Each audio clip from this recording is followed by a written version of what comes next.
இப்போ பார்த்தோன்னா நம்ம இங்கே நர்மதா லவ் பண்ண வந்து என்னை பிளாக்மெயில் பண்ணுறான், பயங்கரமாக இது பண்ணுறான். வீட்டுக்கு வரையா வீட்டுக்கு வந்து என்ன சொல்கிறான்னா, நீ வந்து லவ் பண்ண மாதிரி என்னை லவ் பண்ணணும் அப்படின்னு சொல்கிறாங்க. இல்லாட்டி இந்த ஃபோட்டோலாம் நான் ரிலீஸ் பண்ணிடுவேன் அப்படின்னு ஓவராக பேசுகிறாங்க. அந்த டயத்தில் பார்த்தோன்னா விஜய் வந்துடுறாரு. விஜய் வந்து அப்படியே காப்பாற்றுறாரு. அந்த கட்டையை வச்சு அடிக்க போகிறாரு. பயங்கரமாக இருக்குது.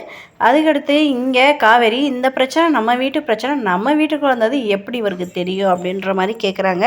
இதெல்லாம் கேட்டுட்டு என்ன பதில் சொல்லணுமே தெரியாமல் காவேரி அம்மா முழிக்கிறாங்க.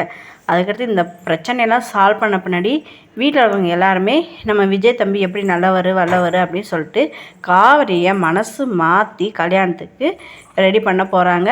நம்ம கங்காவும் யோசிக்கிறாங்க, நம்ம வீட்டில் இருக்கவங்க எல்லாத்துக்குமே இவர் பிடிக்குது, என்ன காரணமாக இருக்கும், என்னவா அப்படின்ற மாதிரி இது பண்ணுறாங்க.